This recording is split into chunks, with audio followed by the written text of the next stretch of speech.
Hi everyone, it's Tanya and welcome to today's video. And today I wanted to talk to you all about interesting books that I have on my radar. So those are the books that I still don't own. I remember about them, and normally what I do is, like, if I see an interesting book on Book Depository, I usually take a screenshot, and so I keep all screenshots of books that I'm interested in. And obviously I have like a lot. I have so many. This list is like always fluctuating and changing, but I chose like just a few interesting books that I wanted to share with you. Obviously I have like so many more. I just wanted to share with you some of the most interesting books that I am the most excited about. First of all, I want to start with a Kenyan writer. My full name is Gogi wa Thiong'o.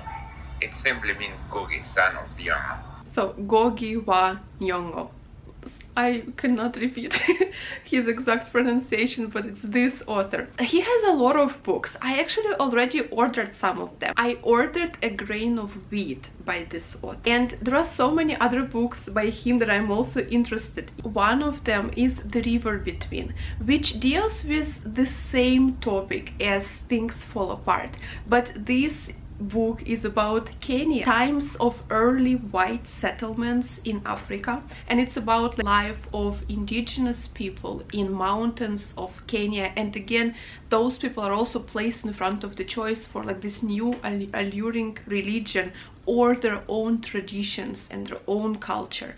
So it's the same topic as Things Fall Apart, but from a different perspective and from perspective of a different country, and I would love to read that. Another book by this author is Devil on the Cross, and this book is particularly interesting because it was written by the author on toilet paper when he was in prison, and it tells the story of this young woman moving to the capital city of Kenya, Nairobi, where she works for first like a very rich man and she's exploited by him, and later on she works for another person and by another rich businessman, and she also struggles, and she just looks at this picture of like the whole country, and she understands that the problem isn't actually with her, the problem is with the whole country, which is corrupt. This topic is also very similar to Chinua Achebe's Things Fall Apart, but again, perspective of a woman this time who is just not in the position of power. These are just two books, but like there are more books by this author, which of course I would love to read. So I will start with A Grain of Wheat, and I will continue with these two books and later on with his others.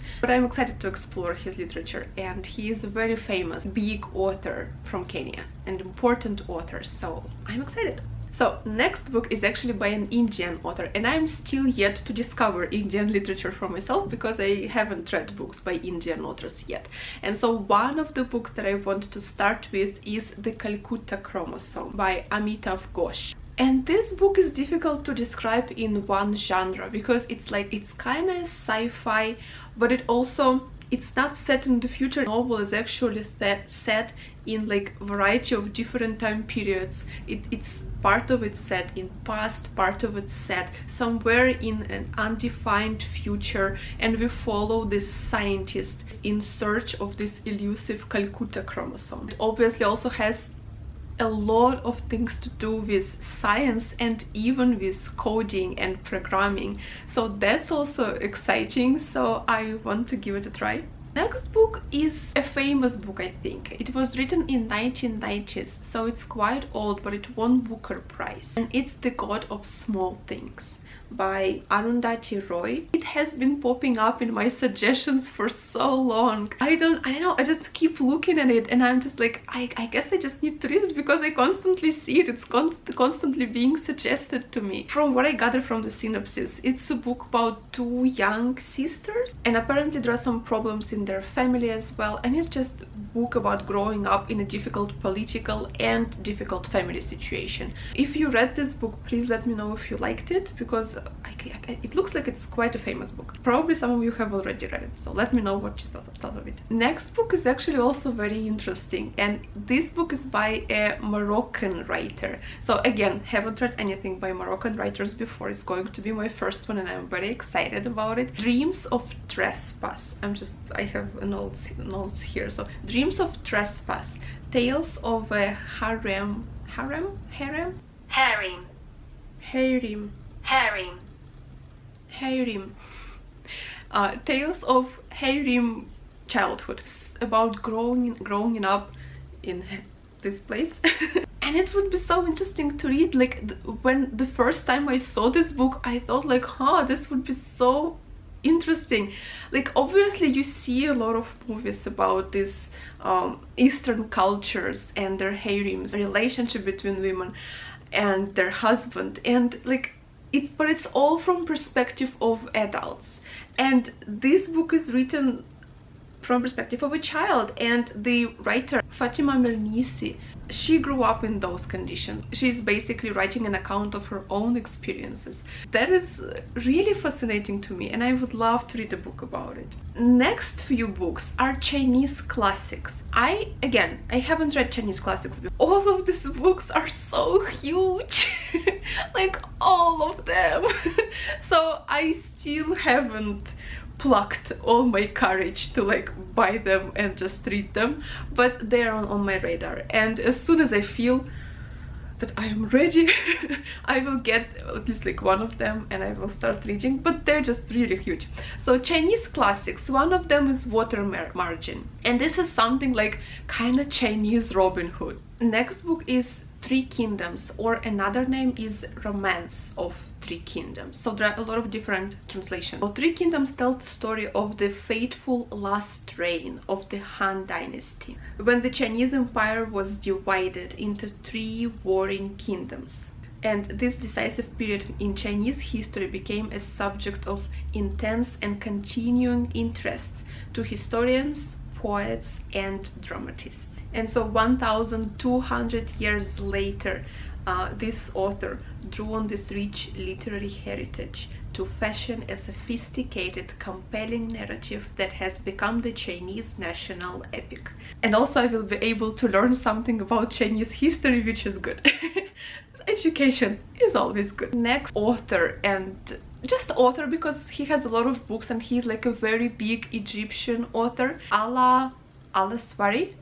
I hope I pronounce his name correctly. Again, I checked, but like it's hard to repeat. Al-Aswari, something like that. One of his most famous works is the Yacubian building. It just portrays different people living in Egypt. It just tells the story of this building where different families and different people are living from different classes and like with different jobs and positions in the society, and it just portrays, I guess it's a portrayal of Egyptian society just like in general, and it's just so interesting. I really like the idea of like this, you know, all these different people living in one building and describing life of a building, and by that portraying the whole life of country. So that would be interesting. I'm very excited about that book as well. Next book has been on my radar for so long, but it's so expensive on Book Depository and they don't want to make a discount. I don't know why they don't want to make a discount. It's like $30 now, and it's like $30 is a little bit expensive for me, but it's a book, The Mountain Sing, by a Vietnamese author. And this book is just everything I normally love because this is a family saga. It's set against the background of the Vietnam War, and it lasts throughout like the whole like painful history of the Vietnam in the 20th century. This book is the writer's first English novel.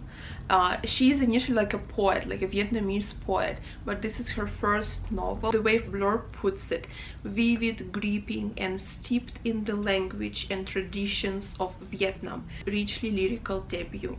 This is the story of a people pushed to breaking point and a family who refuses to give in.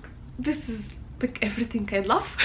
Historical fiction, family sagas, no strong human spirit, that's everything I love. So I have very high expectations for this book. And next writer is a female Iranian writer, and she is a very famous one. So she's, as far as I understood, she is considered one of Iranian classicists, and this is Simin Daneshvar. She has quite a few books, and two of them that I am particularly interested in are A Persian Requiem, and the second book, I'm not sure how to pronounce it, Savashun. this book because I really have no idea how to pronounce it and my husband is not at home. The Persian Requiem is particularly interesting for me because it is set in Shiraz. My husband is from Shiraz.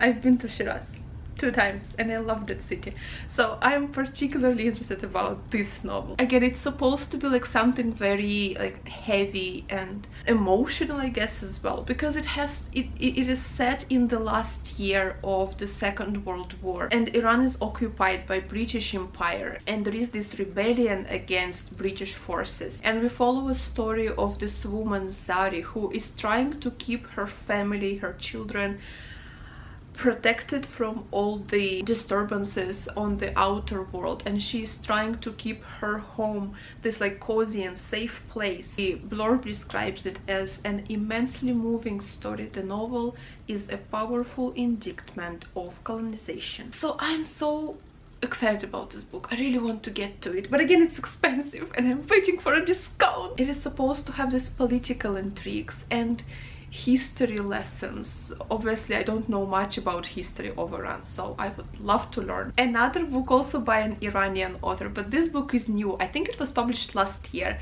and this is the Stationery Shop by Marjan Kamali. And this book is also, I feel like a lot of Iranian books are about Iranian Revolution, which is like logical, of course, like this is a huge event in Iranian history, and this book is also has something to do with Iranian Revolution, but it's actually a love story. So we follow like 2 young people. They meet each other in this stationery shop and they fall in love with each other and they decide to marry. But on the day, I think if I remember correctly, either on the day of the marriage or on the day when they were supposed like to introduce, when the girl was supposed to introduce the guy to her family, like it was a decisive moment, the guy disappeared and she never saw him again until like 50 years later. And so 50 years later she meets him and she has this chance to ask what happened and why he disappeared. And it all like happened with like Iranian Revolution on the background. So this book is also very interesting to me and I want to read it as well. The last book that I wanted to talk to you about is an Argentinian book by an Argentinian author. You can tell I am trying, I do my best like to find books from different cultures because I want to read books by different authors, by people with different like backgrounds. So this book is by an Argentinian author and the book is called The Invention of Moral by Adolfo Bioy Casares. And The Invention of Moral is a short novella. The thing that got me interested in it is that Jorge Luis Borges, he declared it like a masterpiece of plotting. Jorge Luis Borges is another famous Argentinian writer, but he wrote like short stories. This is a high praise from him, so I got really interested in this book as well. The description doesn't really tell you much, but it's supposed to be something mysterious and also some kind of unlikely romance. That is also interesting. I'm not like big fan of romances, but if there is like some interesting spin to it, which is a mystery, I would love to read it. Also, like the high praise from Jorge Luis Borges really got me interested, and also it's short. There you have it, guys. Just a few because I have so many more so many more interesting books from different countries on my radar. I hope you enjoyed this video. I hope you got interested in some of these books as well. Let me know in the comments if you read any of these books, if you are now interested in any of those books. If I mispronounced some names and you know how to pronounce them, let me know, because they're all like foreign names. I checked, but repeating them is also like a struggle. So yeah, anyway, thank you so much for watching. I hope you enjoyed this video and I will see you soon in the next videos. Stay safe and have a very good day. Thank you so much for watching. Bye.